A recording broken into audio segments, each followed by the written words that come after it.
We'll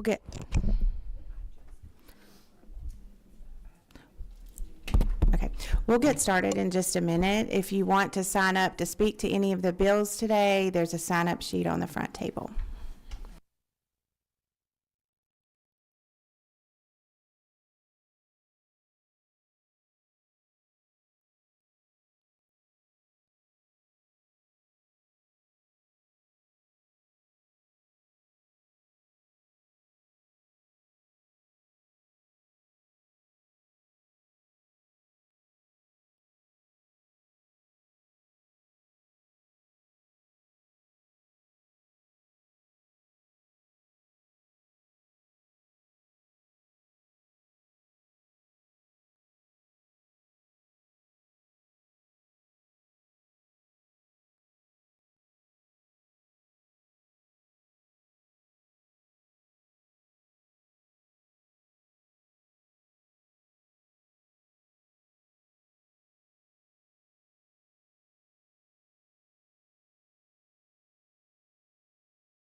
Okay, we have several members who have texted me that they are on their way. They are stuck in some kind of horrendous traffic. But we will go ahead and get started.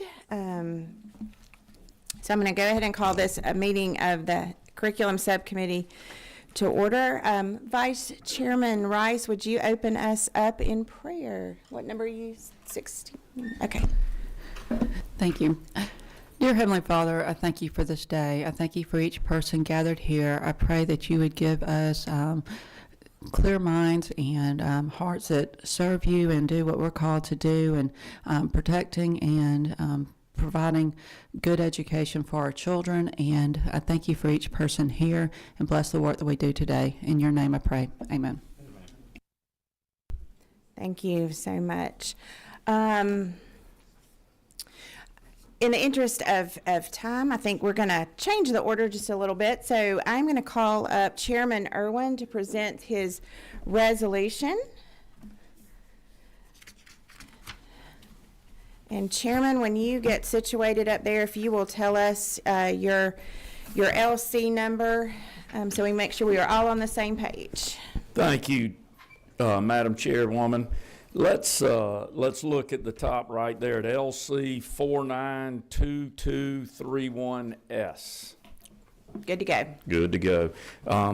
Members, thank you for paying attention to this. Before you, I have a resolution, an urging resolution, HR 145.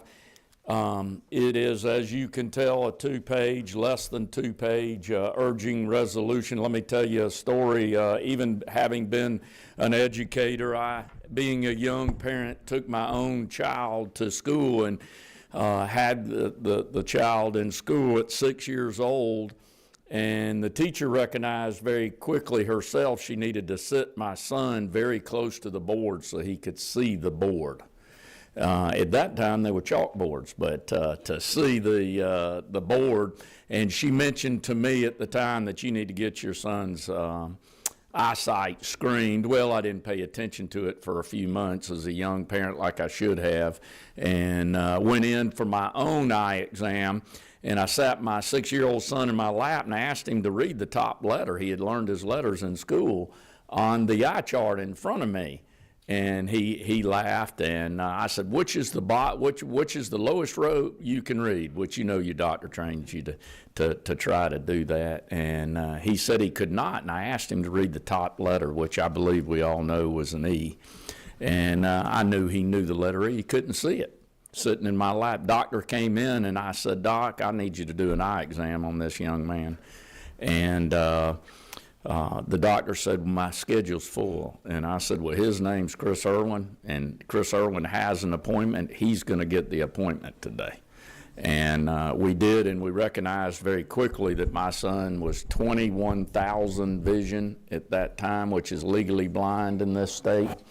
And a young parent in myself wasn't even recognizing that with him. So at that point, we got good glasses for him, started understanding why he couldn't read what was on the board, and he started his education program off some months behind others because of his parent not moving quickly enough and not having their eyes open on what occurred. And since we've had surgery to correct his vision, as he is a young adult today, but this urging resolution, if you look at lines 1 through 4, urging the Department of Education, Department of Public Health to collaborate with prioritizing the expansion of vision and hearing screening at various grade levels to identify students with undiagnosed and untreated vision or hearing problems that may impede their acquisition of literacy skills and for other purposes. And if you will flip over the page and look at lines 21 through 28, the Department of Education and Department of Public Health are urged to collaborate in developing a comprehensive strategy and methods to expand vision and hearing screening for students in pre-kindergarten, kindergarten, 1st, 3rd, 5th, and 8th grade, as well as the transfer students in all grade levels. And then such comprehensive strategies and methods, once developed, shall be presented to the chairperson of the House of Education and Senate and Youth Committee and the Georgia Council on Literacy to ensure alignment with state literacy goals. So an urging resolution trying to be sure that a young Chris Irwin doesn't go very far into their literacy efforts of learning to read in this state without being able to see the board, and that we are trying to recognize these children. Same thing for hearing that occurs, we know, in young children. I will promise you I was a good parent. I wish I had been one that recognized the vision deficit that my young child had, but I hope by urging this that we can catch even more young children and help them earlier. So as we will talk later today, Ms. Chairwoman, the earlier we can help these children, the further we can take them. And so that is my urgent resolution, and I would appreciate your support in this. Thank you so much. As a person who could not see the board in 3rd grade, I understand how your child felt. I've got a question from Representative Carter. Yes, ma'am. Thank you, Madam Chairwoman. Chairman, thank you for this. As I'm listening to you, I was thinking about same situation with one of my sons. But I love this. The only question I have is, I think you've identified pre-kindergarten through 8th and then transfer students. What do we do about those students that are past 8th grade that probably got missed as well, that may even have been labeled that it could be eyesight? Or do we anticipate we have students at that age that still having some issues just never been detected? Remember, the one reason to focus on the young people is they don't know the difference. As children develop and get older, they're able to communicate with you, and then we're able to push parents more through that in a school system, which I have done quite a bit to see. We experience this quite a bit with athletes that come into us. We realize these receivers, baseball players can't see the ball, even though they have slipped through the cracks. What we're able to do is communicate with them and try to get them help. By the way, we use social workers in school systems for this exact reason. They will go out. They even have funds a lot of times to get eye exams done for children. They also to buy glasses for those that can't afford it. So as they get older and they're able to communicate better with you about their problems and deficit, we're able to deal with it in a more effective manner. It's the young ones so often that the teachers are raising the hand. I recognize that child needs to be screened, and we're not necessarily connecting that screening, and we need a plan in this place. But thank you for the question. Thank you so much. I do not see any other questions, and I don't have anyone signed up. I was just going to say at the appropriate time. Well, it seems to be the appropriate time. So we have a motion. Do pass? Do we have second? Thank you so much. Okay. Any further discussion? Okay. Hearing none. All in favor say aye. Aye. All opposed, like sign. Okay. LC 492231S is on its way to full committee. Thank you. Thank you, members, and thank you, Madam Chair.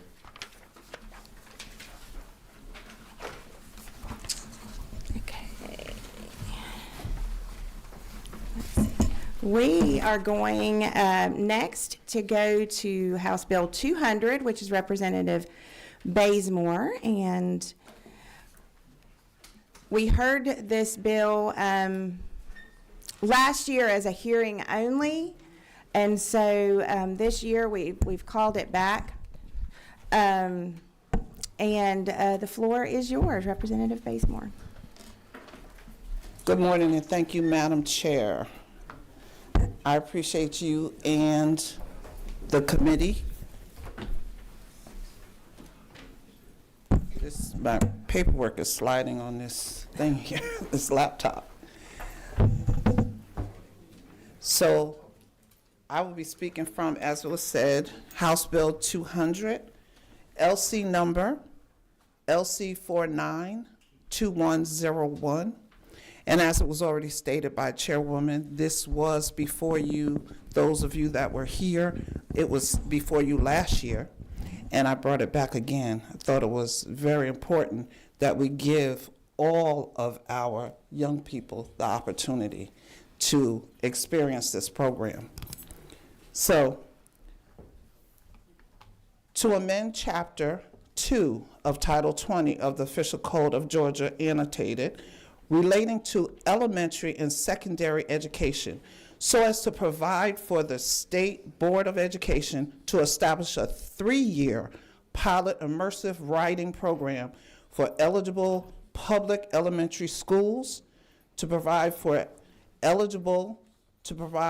grant funds for eligible public elementary schools, to develop and implement immersive writing programs for students in grades 2 through 5, to provide for applications and selection to participate in the pilot program, to provide for assessment and reporting on the impacts of the pilot program, to authorize the State Board of Education to promulgate rules and regulations to implement the pilot program, to provide for automatic repeal, to provide for related matters, to provide for an effective date to repeal conflicting laws, and for other purposes. And if you've read through this bill, you see that this is an opportunity for our children. Literacy is what we are striving for, what we continue to strive for. And you're starting at the second grade to 5th grade for our young people. So let me give you a little background on why I brought this bill.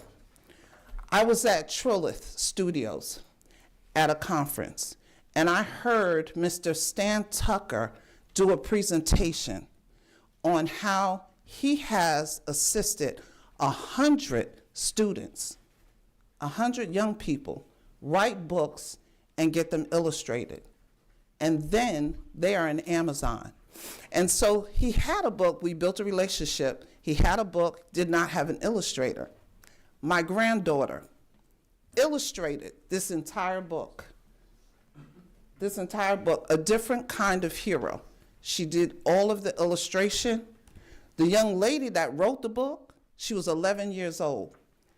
And this book is on Amazon right now. And when you purchase this book, the young lady that wrote it, she gets all the money. So I said, well, why is it that we can't allow every student in the schools here to participate in that program? We know that if you read, you write. If you write, you read. And then there's benefits all throughout your adult life from then on. It can take you different places. So at this point, I want to bring up a curriculum director that's associated with this particular program, but she can lend some more information to the program, if you don't mind, Madam Chair. Thank you, that's fine. And I'm sorry, and her name is Mrs. Connie Crowley. Thank you. Thank you, Representative Bazemore, and good morning, Madam Chairwoman Speaking. There you go. and members of the committee.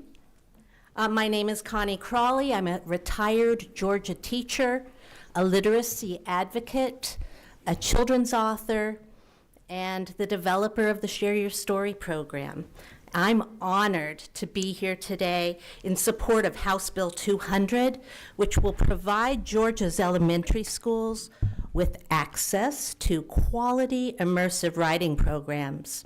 I want to thank the creators and supporters of this bill and for recognizing that literacy and in particular strong writing skills and strong writing programs are essential for student success, both in the classroom and the workforce.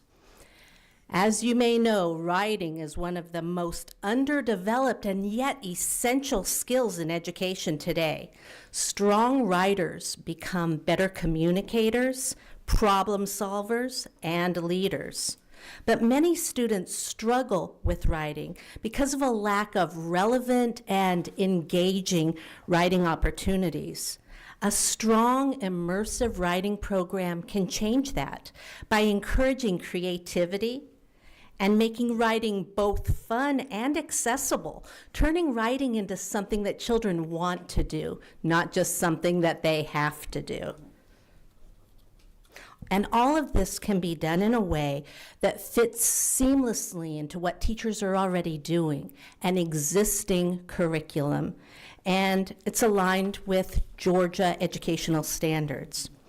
Programs like these work. For example, educator feedback on Share Your Stories writing experience show that 100% of surveyed teachers stated that immersive writing programs help children develop key literacy skills, and 85% of teachers reported their students feel more comfortable in their writing ability after participating in an immersive experience.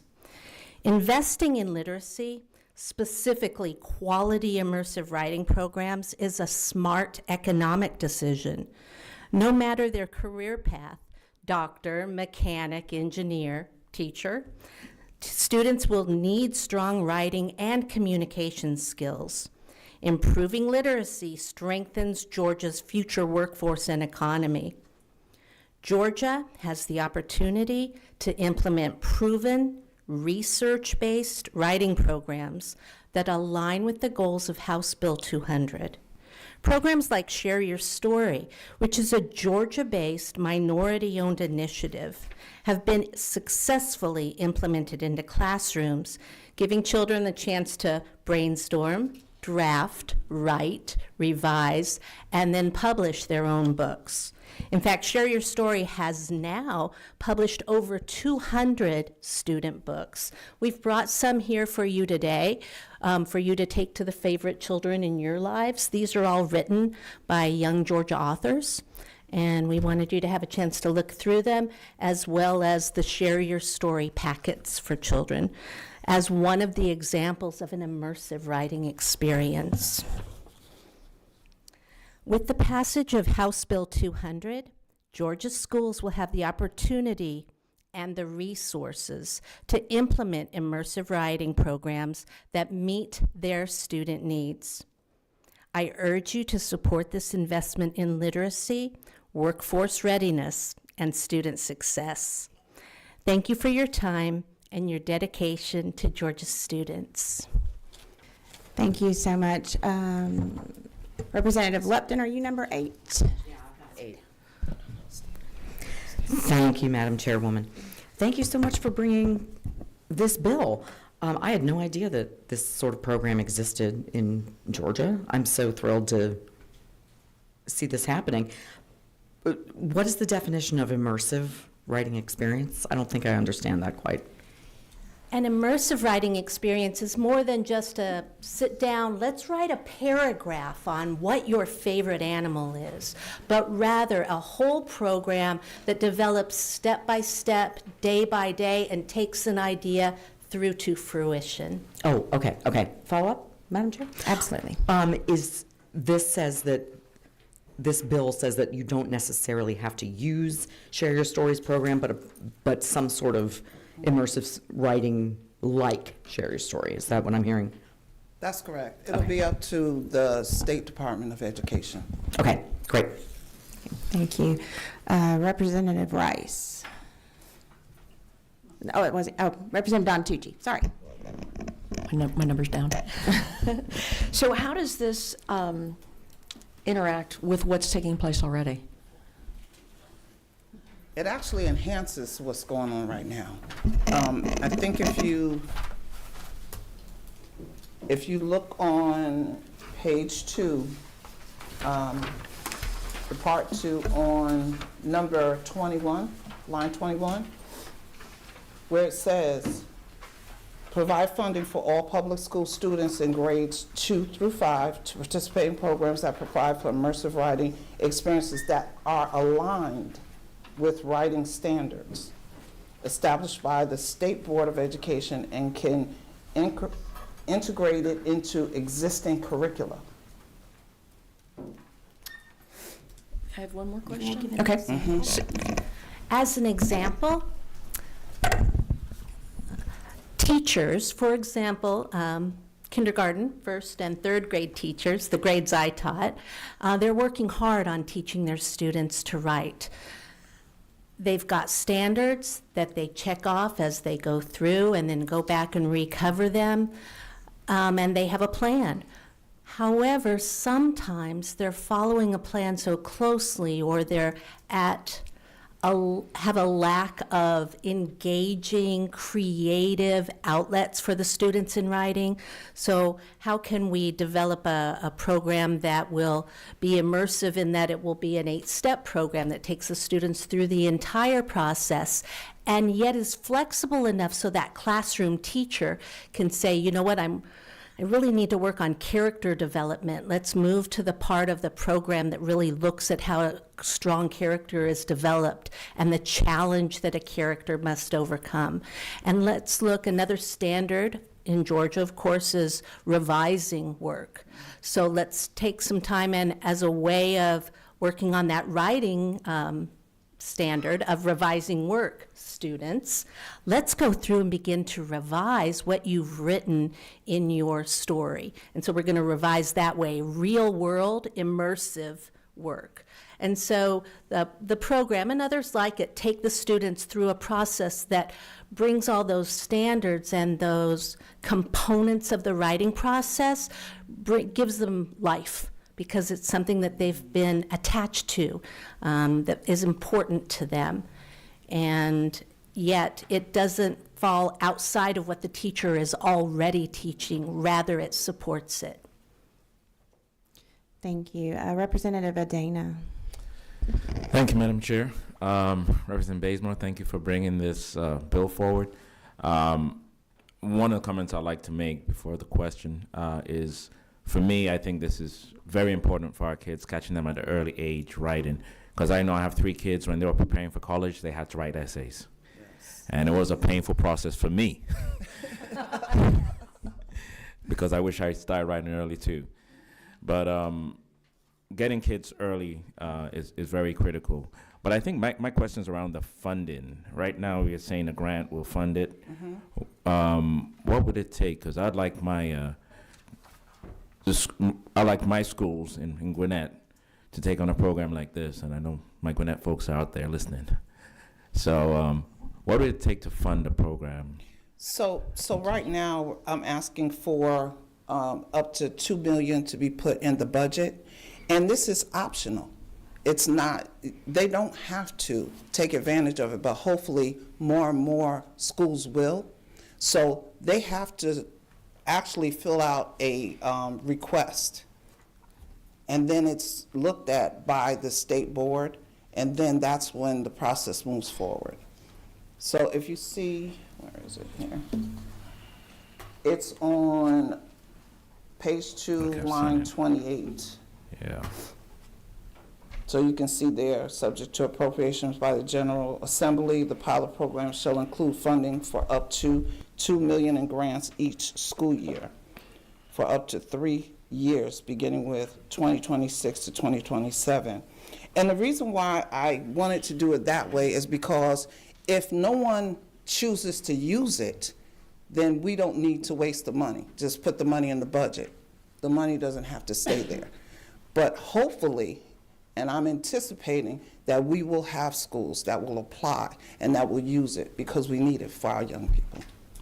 Thank you. I'm going to pass this on. Representative Rice, this time I got it right. Got your numbers right. Thank you, Madam Chair Lady. So my question is, this is just more a hands-on thing. Your curriculum itself, I understand you to say that it's not something we're adding on to the teachers because they already have a lot on them, that it can be implemented with the program. My question is this going to be on a computer that they are utilizing this, or is this pen and paper? And my question, my follow-up to that, I'll go ahead and give you, is how do we circumvent and make this useful when most kids are using ChatGPT to form their writing, which is a real crutch. It's a great tool, but it's a crutch, and I am concerned that our students are not learning to write because they have that. So. Yes, ma'am, I understand that feeling. At Share Your Story, we believe in hands-on approach. We are not using technology for the students to write these books. They begin with a brainstorming component, so they have activity sheets on which they do each part of the planning of their story, the development of the character, the story arc, and so they work through these activities and then move into a draft booklet in which they write their draft, moving forward to edit and revise their work, all paper and pencil. Then moving into a hardcover book, which is also handwritten. Now, teachers could choose to have students type their story and paste it into a hardcover book, but we're really going back to the basics of let's get children to actually use pen and paper again. As a former educational software trainer, I know there's a lot of technology in the schools. Of course, I support that, but we also have a need for children to actually do some writing by hand. Thank you. Okay, we have 2 more bills to get to and 30 minutes to do that, so let us have our best questions. Representative Lepton. I was just going to say at the appropriate time, Madam Chair. Thank you, ma'am. We've got one more number on there. Let's see, Representative Carter. So I'll be the second at the appropriate time. Okie dokie then. Y'all are making my job easy today. So we have a motion to pass and a second. Do we have any further questions? Any further discussion? Okay. So hearing none, shall this bill now pass? All in favor say aye. Aye. Opposed, like sign. Okay, you are on to full committee. Thank you, Madam Chair Thank and committee. you. Appreciate you. And, okay, but make sure you take a book here. Take one? These are for you all to take right here. And here's the story. And I didn't mention that Stan Tucker, he couldn't be here because he's actually in South Carolina in a school teaching kids. Oh my goodness. Exactly this. Oh, well, that's great. Okay, thank you so much. Representative Jones, we've got you up for House Bill 175, and if you'll give us your LC number when you get to the podium.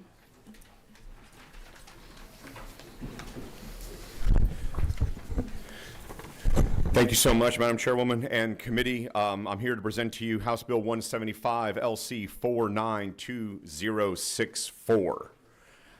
Essentially, and first and foremost, I'd like to introduce the Commissioner of DECAL is here along with her senior staff, so I appreciate their support. This is what many call a cleanup bill, and this is for DECAL. And effectively, it does two key things. Happy to go through the bill line by line, but the two things that it's doing is, first, what it's doing is it's bringing us in line on background checks to what the federal government, the FBI, would like for us to do. And this includes what used to be defined as individual, but you'll see on the second page, we've redefined that, everyone within the ecosystem. So DECAL has informed me that they do over 70,000 of these a year. So this is pretty important, and we want to make sure that we stay in alignment with what the federal government is doing and what the Federal Bureau of Investigation would like for us to do. And then the rest of the bill basically goes through and cleans up the language in terms of it's getting aligned with this new process. Any questions?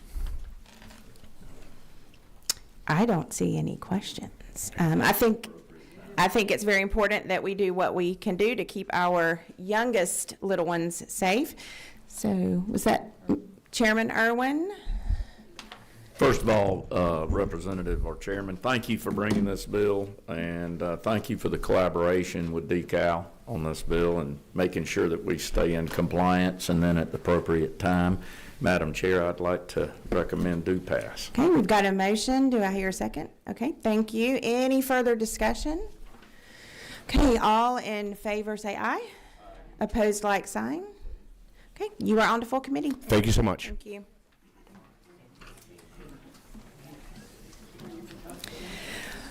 Okay, Representative Clark.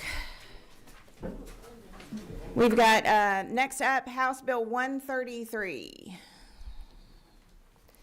And if you will give us your LC number when you get to the podium. Thank you, Madam Chair and committee members this morning. Thank you for hearing this bill. It's House Bill 133. It's LC 492137. That's what you should have. Okay, we've got that. Awesome. Thank you for hearing this bill. I'll say my passion for carrying this bill, I served for 7 years at my church, starting with North Point, and I was doing the middle school boys. And I went through transit into Inside Out, 7 years with them, and had 30 boys. And just watching them as they grew up and having an impact and mentoring them, just being there with them and listening to them. And you had a mixture of boys who came from broken families, and just seeing now they're all in college now, and all of them are crushing it, proud of them. And I realized how much religion can have a part to play in life. It gives you purpose. It lets you know that you're loved, that you're created for a purpose. And so this bill, a simple bill really, but in 1952, to just kind of explain this bill, the Supreme Court weighed in on religious studies and during school, and they said you can't have religious studies during school hours but off the school premises. And so across this nation, there are a number of organizations that provide this. And so they go off, it's about 45 minutes an hour is what it usually is, once a week, and they learn religious studies, and it's up to the parents. It's all volunteer. The parents, if they want to, they sign their kids up. They're not being forced. There's none of that. And I know one organization, LifeWise Academy, they oversee 600 schools nationwide, and they did a poll with all the public school teachers, and I think it was around like 3,000 something, and they 9% agreed, as in loving it, loving the process. They even said they saw attendance go way up, and it was just the positive overflow of them going through this class. And I know the impact it has is when you have religious studies and you know that we're all created by God and we have a purpose, it brings a lot of meaning, and I believe, into the schools. And when you have that rippling effect, the kids come back to school, and they see the other students in a whole different light. And so, again, this is just volunteer, and it just gives the parents the choice if they want. And I know we have thousands of students leaving public schools to go, it could be private school, it could be home school, and a lot of times, and I've talked to a lot of parents who they've pulled their kids out, and I asked them why. And they mentioned religious studies. And so I think this also protects our public schools, because it allows parents, if they want the religious studies, they can sign their kid up, and they can go learn, you know, and send their kids there during an hour. So it just, in the bill, it says shall. It also, has by August 1, 2025, each local education agency shall adopt policy that permits all students to be excused from school to attend a released time course for at least 1 hour per school week. So also puts that cap where 1 hour, because that's usually a class is, 45 minutes to an hour.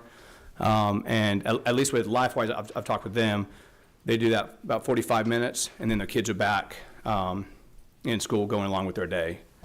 And with that, I'll take any questions, but it's why I'm carrying this bill and passionate about it. And I don't think I've ever been passionate about this bill as much, because I just know what faith did to me in my religion and why I'm who I am. I think I'm an okay guy. Thank you. And it's just because of that. Like, I know, like, God created me, gave me a purpose. And if I didn't have that, I don't know where I'd be today.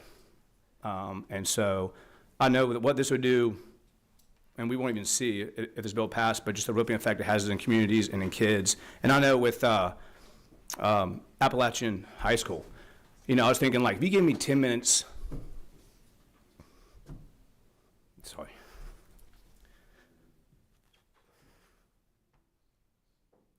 With that young man, and hugged him and said, I love you, you have purpose, I don't think you would have done that. Give me 10 minutes. And I know what religion does, and it's positive overall, and it does so much impact. And I believe we have the school safety bill going through, and it's great also, but this goes hand in hand. It can help prevent a lot of things. And so I'm passionate about this. You're all the ones that get a vote, and if it moves out of committee, but I know this should have massive impact when we're long gone on our community. So I'll take any questions and try to answer them, but I'm very excited about this bill and the impact it can have on our kids and boys and girls. Thank you so much. Vice Chairman Rice? Thank you. So Representative Clark, I'm very excited. I share your passion on this program and the cause, and certainly would love for that to be available in the schools in my area.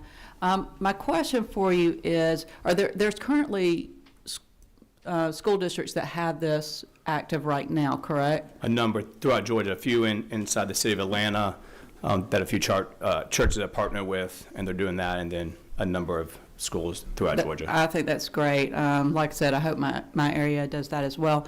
So I guess my follow-up is just clarification. If the school districts have the option, why are we legislating it if it already holds true with each district?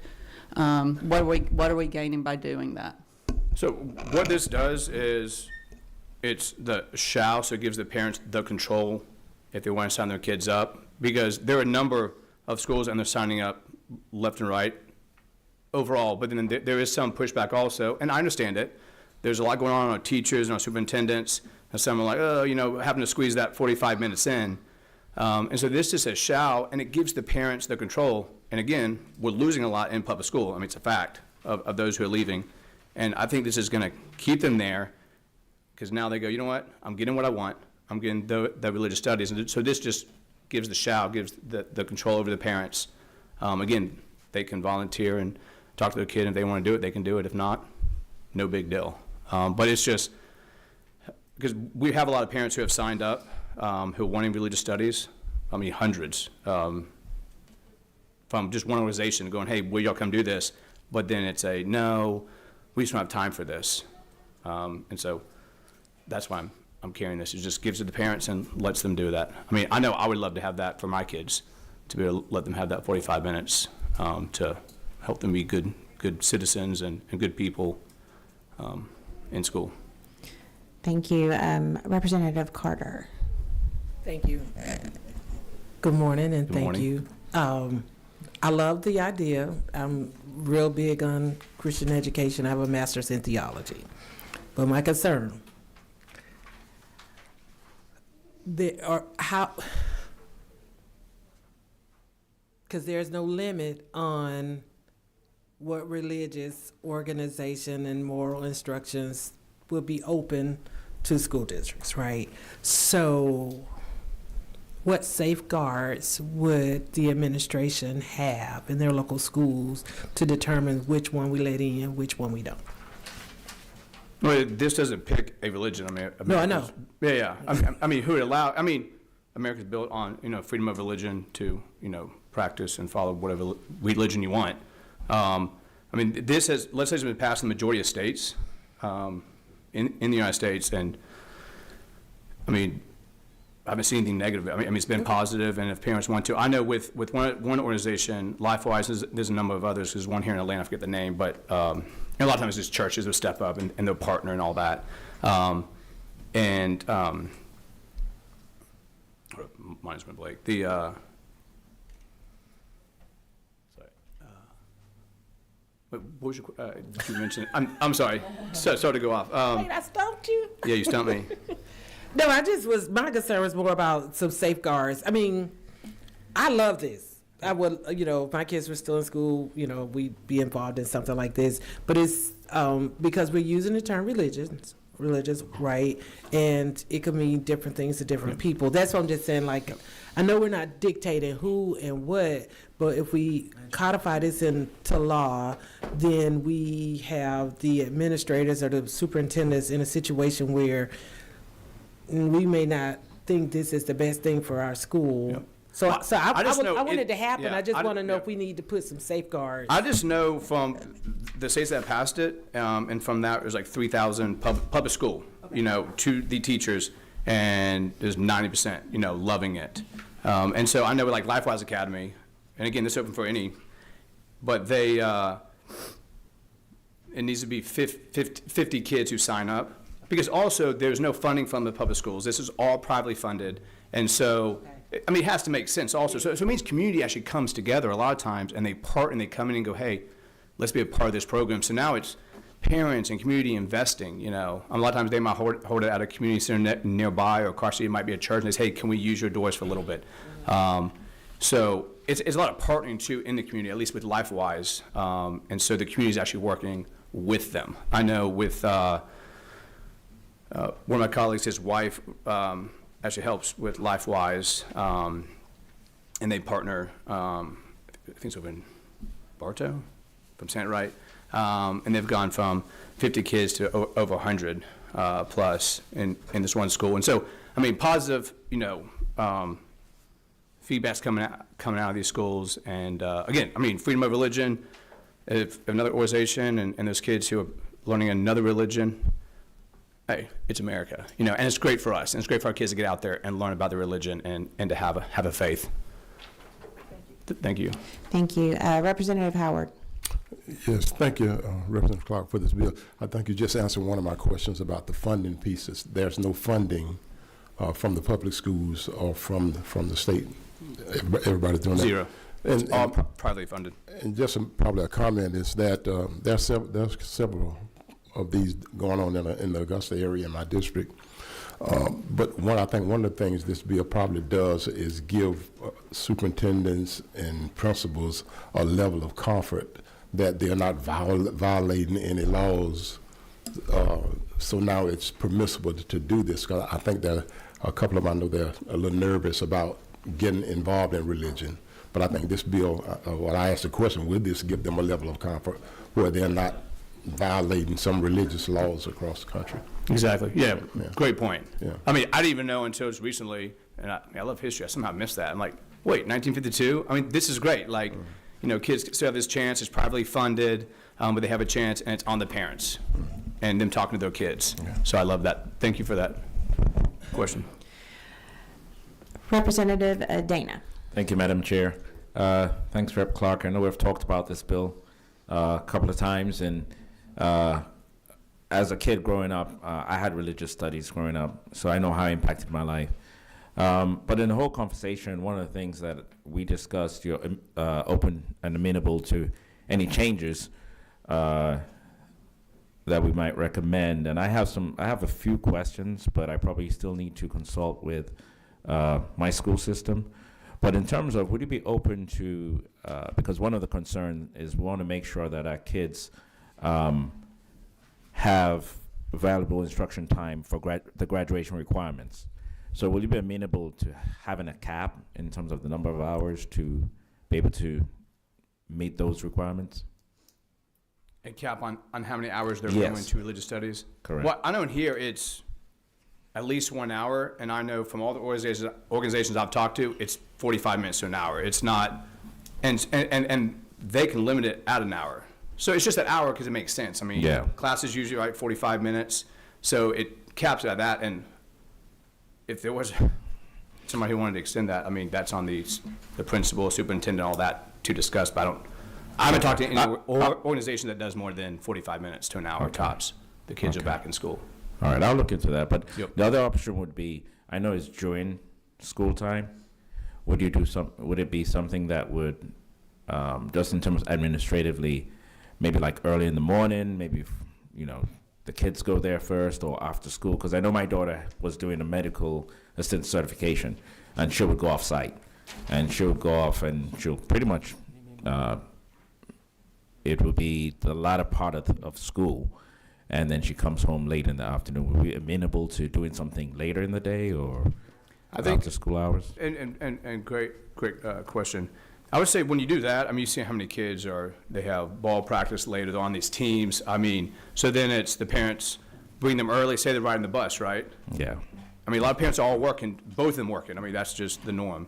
So then they got to bring them early to that, or then after school, then they got to go pick them up. And so it gives all the parents that fair chance of, hey, they want the kids to have religious studies. And usually, I've seen a lot of these organizations, is during elementary school is when they do this. So there's even a little more flexibility, because but that's why. I mean, I'm thinking also massive impact. Parents want it, and it's going on, at least with LifeWise, they have done over 600 schools. They have 850 signed up, already signed up to join the program. And then by the end of the year, 1,000. And it's going smooth. I mean, they're having huge responses. They've done polls on teachers. So I got to look at data too, and you can kind of track that.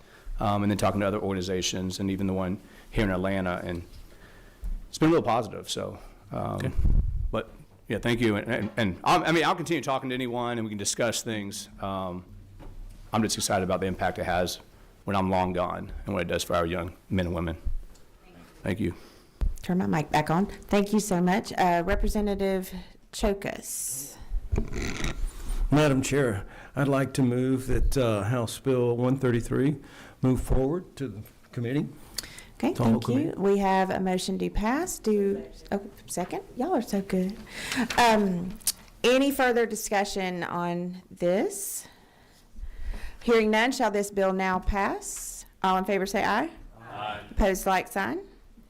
Okay, you are on to full committee. Thank you so much, committee. Congratulations. Thank you for your great questions, and come on the floor and find me if you have any other concerns. Thank you. Thank you.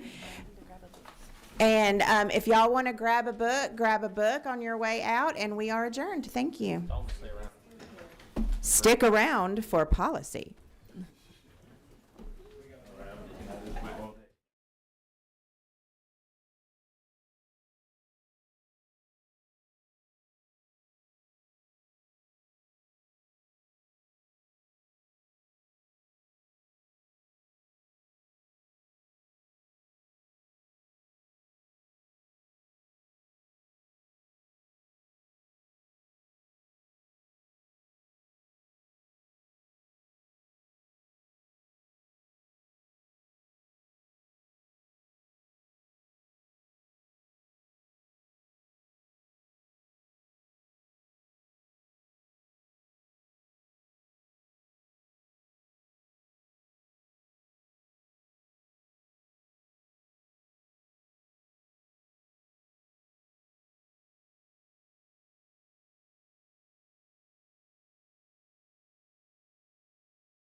Good morning, ladies and gentlemen. We'll get started in 2 minutes. This is your 2-minute warning. We do have a sign-up sheet if you'd like.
Started here, kicking off the Education Policy Subcommittee.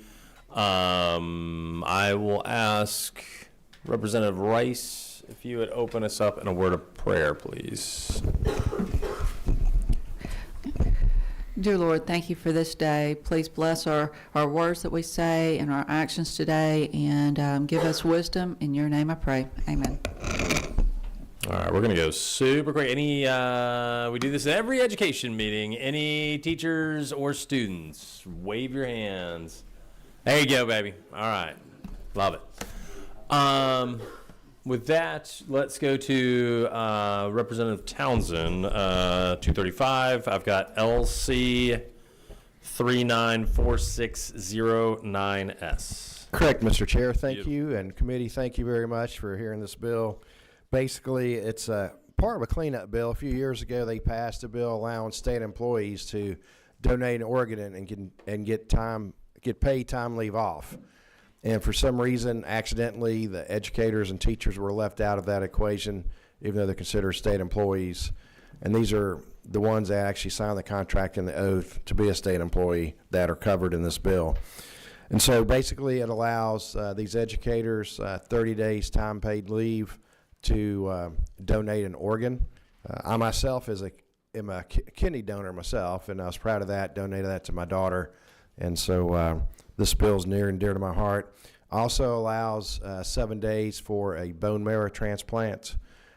And that's where the bill's different. We stopped it there. The original bill had other things in there about giving blood and things like that, but teachers can do that before school, after school, planning time. We used to do it all the time. So we kept it basic for the two parts. This came up where you'll have some testimony today regarding a teacher in North Georgia who really couldn't take advantage of this and actually got dinged for doing it around the Christmas break, Thanksgiving break time. But this is a good bill, and it does. One of the things that's significant about this bill, too, a school system or charter school cannot use the waivers to waive this law. So as you know, Title 20 waivers are pretty broad. They can just about waive anything they want. but in this case, they will not be able to waive this pending bill. And I'll be taking any questions. Carmen, you and I got any questions or?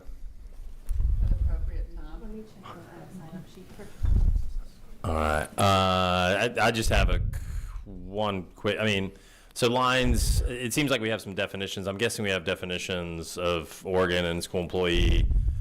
This bill, I guess, is passed in another, and this may be a ledge council question. It may be passed in a different code section, so we're adding it to Title 20. We're making sure that teachers and educators, certified folks, are covered in this sense. Yes. Who is covered right? I guess state employees. Other state employees were covered originally, Got and the teachers are expected to be included in that, but it was oversight during the draft.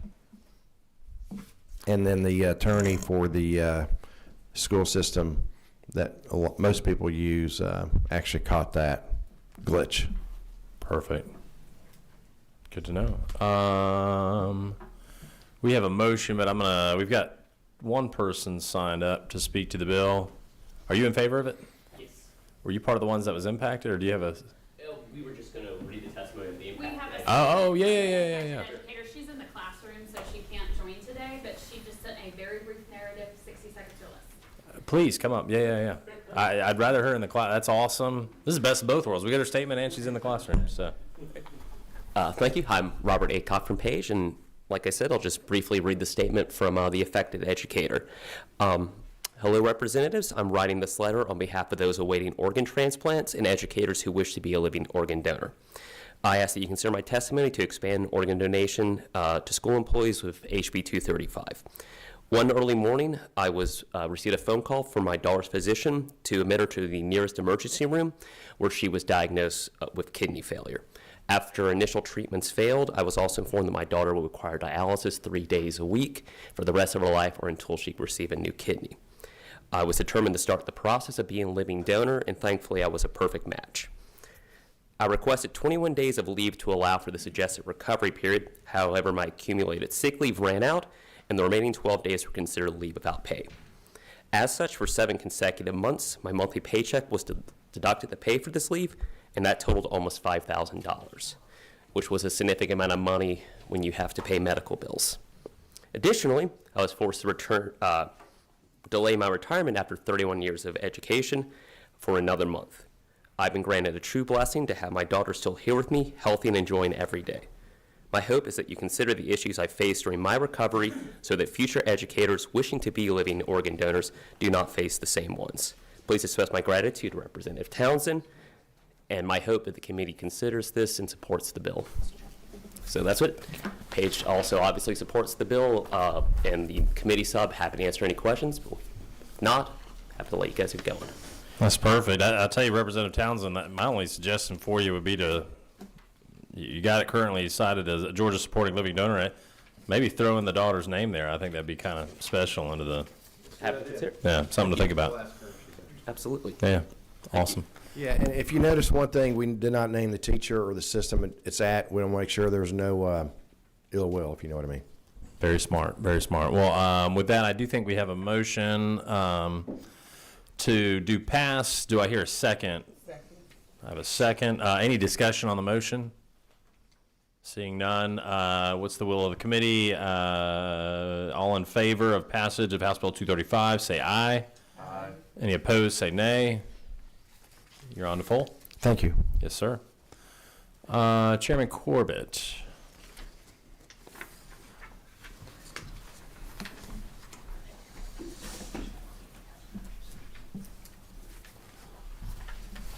I know we've had some printing done, so I'm going to read off the LC. You tell me if we got the right one. Yes. I'm looking at, and yeah, committee members, I've got LC 492236. We're on the same page, Mr. Chairman. Love it. Well, thank you, Mr. Chairman. Members of the committee, I bring before you House Bill 371, Basically, we're doing one thing with this bill. Under the Basic Education Act, we are increasing the state's maximum authorization of capital outlay funding from $300 million to $375 million. You know, why are we needing to do that? There's a couple reasons.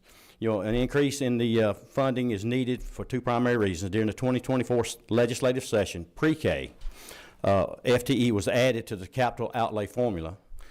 And also the increase in construction costs over the years. This limit has not been raised, this $300 million limit has not been raised since 2007. So by increasing this, it gets us up more in line with today's funding. What a dollar in 2014 would take $1.33 in today's dollars, just based on increase in inflation. So that's basically why we need this increase in the cap. That doesn't mean that's just the maximum we can appropriate in any one year. We can appropriate anywhere between that and zero if that's what it takes. But I mean, that's the maximum. That's all we're doing. Very good explanation. Any questions from the members of the committee? Well, I guess I'll ask. If it's subject to appropriate, why do we have a cap to begin with? Just curious. Well, I would think we'll give the legislature some oversight on how that money is appropriated and funded. Yes, if we have a downturn, you know, in the economy, we need some way of being able to oversee what's being spent. Perfect. You may have a motion or a question to my right, number 15. So a quick question, will the Promise Scholarship now come out of the 375, and will it go up as a result of increasing the QBE amount? I'm sorry, now what, I didn't hear the first part of that. The Promise Scholarship? I don't think this has nothing to do with the Promise Scholarship. And let me read what the Capital Outlay Program is, what this money is used for. The Capital Outlay Program provides state funds to local school systems to support the construction, addition, renovation, or modification of educational facilities. That doesn't include any funding for athletic facilities, whatever. This is just for educational facilities. Okay, thank you so much. Yeah, thank you for the question. Perfect. With that, I'll entertain a motion. Do I have a second? Second. All right. Any discussion on the motion? All right. All in favor of the passage of House Bill 371, say aye. Aye. Any opposed, like sign. Bill passes. Thank you, Mr. Chairman. Thank you, members of the committee.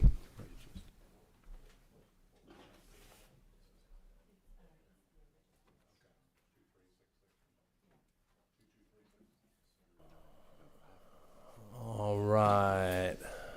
Representative Crawford. I have a question as you're walking up. Have you won the AJC's Best Dressed yet? No, I haven't. AJC, if you're watching. Yeah, it's stiff competition. I appreciate that.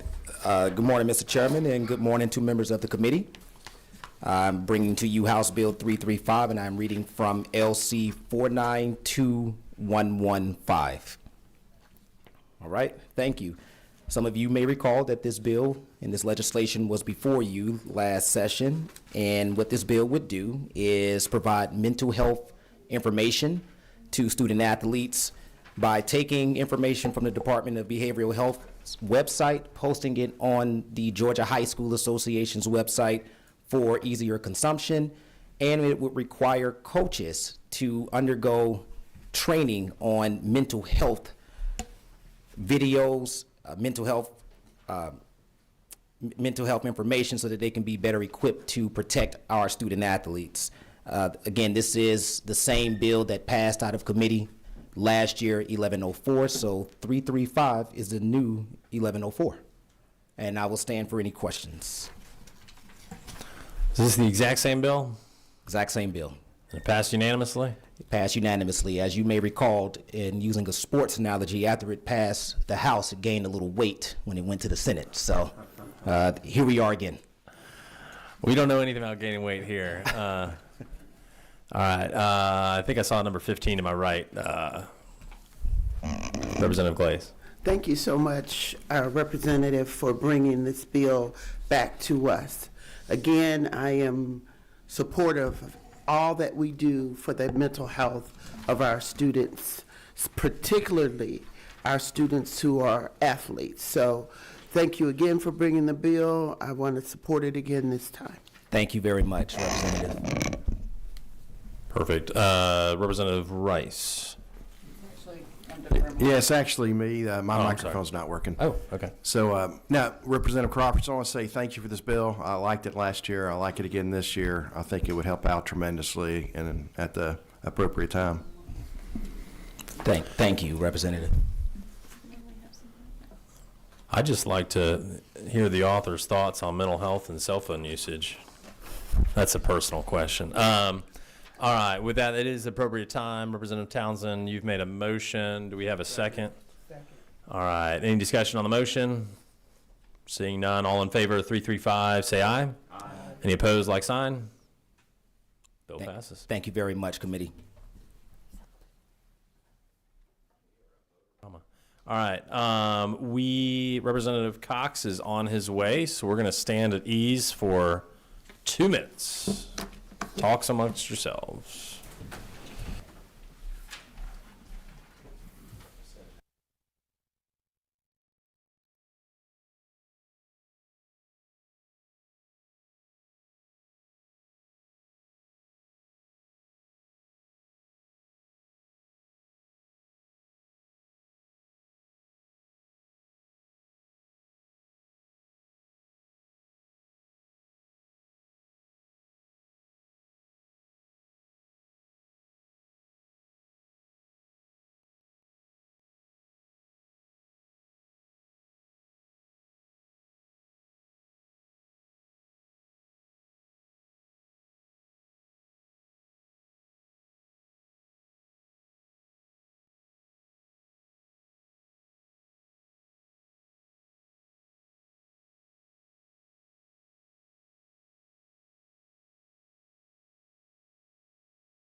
All right, audience, we are back.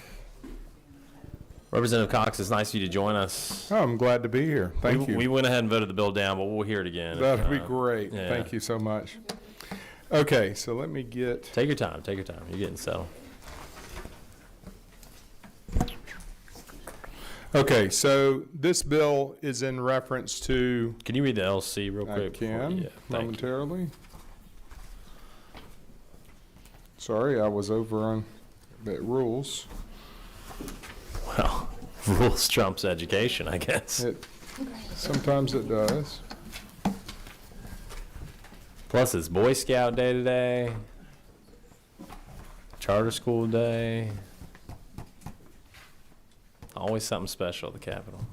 Hold on just a second. Thank you. What's Perfect. that? Thank you. Okay, it's LC 492020. Perfect. House Bill 127. Currently, and we went through this bill last year as well, previous year, last session. Currently, roughly 1.25 days is accrued by teachers for sick days per month. And what this bill basically is doing is taking the ability to do 3 personal days from those days that are accrued and just simply moving it to 5 days, which gives more flexibility to our teachers. Some of the teachers that may be healthier, why would we not allow them to have those personal days as well? But that's the bill in a nutshell, and ask for your favorable consideration and any questions you may have. Representative, did Chairman Irwin sponsor your bill? Did Chairman Irwin sponsor the bill? He did. That helps. That helps. Any question? Any question? All right, seeing no questions, anyone, Madam? Oh, somebody want to? Oh, okay. Somebody signed up to speak. Paige. We waive in support. Thank you for bringing it. Of course. Beautiful. Mr. Chairman, I'd like a motion to pass. Do I have a second? Second. All in favor? Aye. Any opposed? Motion passes. Thank you. Congratulations. Thank you. And thanks for being patient. Me. And that adjourns the policy committee. Thank you, everyone.